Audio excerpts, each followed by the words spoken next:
They say the best criminals don't hide, they blend in. And this one, she wasn't just blending in, guys. She styled her way through the system and made millions doing it. They called her Bella Barcode, but not because of what she wore, but because she scammed the system and made it pay. Her real name, Danessa White, but they were aliases, right? Which moved faster than her paperwork and what she pulled off. Some say it was genius, others called it fraud on a runway. From Gucci counters to Fifth Avenue jewelers, Bella didn't need to sneak, guys.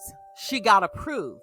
That's why they called it the approval game. She'd walk in like a legend and walk out $20,000 in handbags before the fraud alerts ever hit. Beauty, brains, charm. Those were the weapons.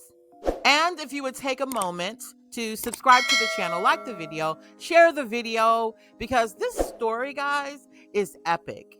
And it actually leaves me with more questions than answers. And I'm not sure that's good, but I still have more questions, and I think I'm going to do a part 2. I need to do some more digging, guys. I need more answers than I have right now. But anyway, guys, now back to our story. So, guys, here's something that's been nagging at me. I'm just wondering about this, right? Where's the paper trail? Like, I mean, for a woman who allegedly scammed department stores, banks, and the U.S. credit system out of millions, the internet is suspiciously quiet. So Google her name, Danessa White. It's barely a blip, guys. No mugshot, no court documents, not even a federal indictment. But she says that she did 7 years in federal prison. And guess what? I believe her. Why? Because this might be the one time that the feds got finessed. So maybe Bella Barcode didn't just game the system, guys. Maybe she erased herself from it. Maybe the biggest approval game wasn't the diamonds, it was the digital footprint. Or might I say, the lack thereof. So listen, now if this story was a flex, it's giving low-key genius. It's giving, I beat the system and then wrote a book about it, and y'all still can't find the receipts. I'm just saying, guys, okay? But even the best scammers, guys, run out of clean exits, right? So Bella's run came to a halt with a prison sentence, 84 months or 7 years. She wasn't just locked up, guys. She was silenced.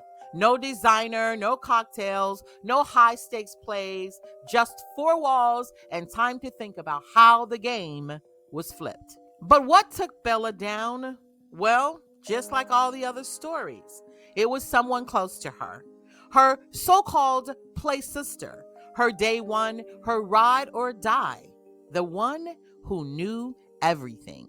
So how did it all go down? Well, step 1, play the role. Bella and her crew didn't sneak around. They glided into luxury. Chanel, Gucci, Louis Vuitton, and top-tier banks.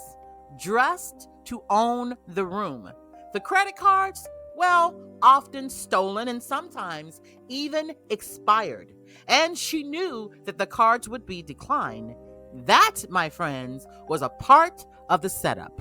Because what mattered more, guys, was the look, the confidence, the illusion of status. If you look like money, well, most people will treat you like money, at least long enough for you to pull off the scam. Step 2, at the register or teller window, she requested a large charge. Let's say $7,500 in a cash advance at a bank, or maybe even $20,000 in Louis Vuitton purchases in one store. Of course, the card would decline right on cue. Now, here's where Bella flipped the script. I know this is crazy, guys, but let's get to step 3.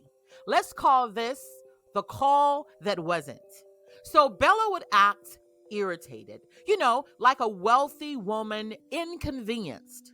She would whip out her phone, dial a number, and speak loudly into it. Yes, I'm here at the bank and I don't understand why my card is being declined. This is ridiculous.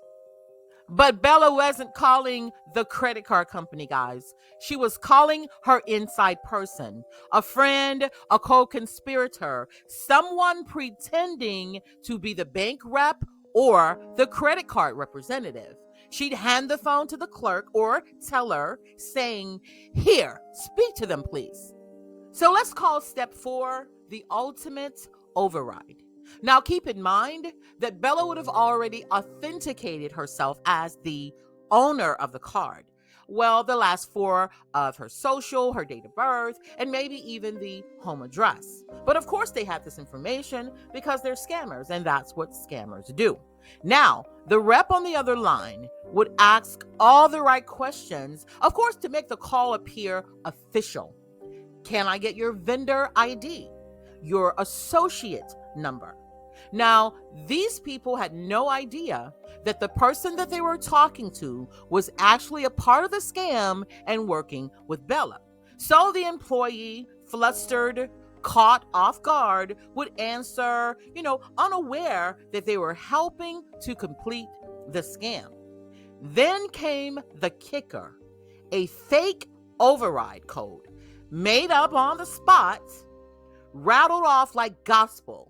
The store or the bank would punch it in, override the decline, and just like that, Bella and her crew walked away with thousands of dollars in cash and goods. So here's the crazy part, guys.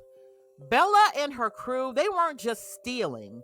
They were scripting, acting, directing the play, and the system followed every line. That's why it's called a scam, and they called it the approval game. And here's the crazy part, guys. It is always the small things, the teeny tiny little mistakes that people like this make that get them caught. It's not, walking in and scoring $8,500 in cash from a cash advance on a credit card that's stolen or expired. No, it's not walking into Chanel and leaving with $40,000 in merchandise. No, it's making the U-turn when you shouldn't have. It's always those type things that get you, and in short, it's your destiny. You live by the sword, you die by it. That's just kind of how it goes. So having scammed credit card companies and banks out of millions of dollars, Bella finally made the wrong move. Not inside the bank or not in a high-end store, but when she made an illegal U-turn. She was stopped by a police officer, and of course, Bella is caught with diamonds, cash, and the whole 9 yards. So she and one of her co-conspirators were arrested. Now, Bella, of course, she was already on probation in California. Now, the score that they made was just outside of Boston. So immediately they knew that she was caught red-handed, and the rest is history. So, of course, she goes by the name Bella Barcode, Bella Diamonds, Denisha White. Who knows what her real name is, right? But the designer handbags, guys, the diamond watches, bank withdrawals, and straight cash, Bella claims that she made in excess of over $50,000 per week. And this was in the late 90s, guys. So let that marinate. So let me put y'all on game. There's finesse, and then there's the approval game. Now, this wasn't boosting. It wasn't petty theft.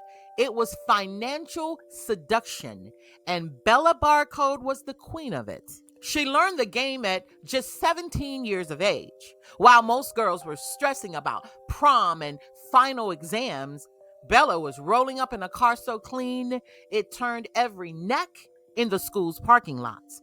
But this wasn't luck. Bella's bloodline came laced with hustle. Her grandmother whispered to be a queen pin in the street.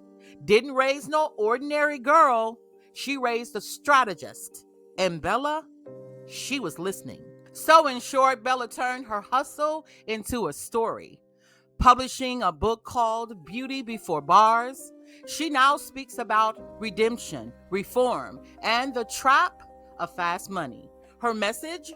Well, the game is only sweet until it's not. And the bag? Well, it don't mean a thing if your name can't cash it anymore. So she's paid her debt to society, and now she's out. An author, a speaker, her story is being told in whispers, podcasts, interviews. So rather you believe the receipts or not, one thing's for sure. Bella Barcode knew how to make an entrance in a hell of a story. And maybe she didn't just play the game. Hey, maybe she rewrote it. And don't forget to like the video and certainly subscribe if you haven't had a chance to do so. And as always, thank you for tuning in to Southern Confidential, and I will see you on the next video.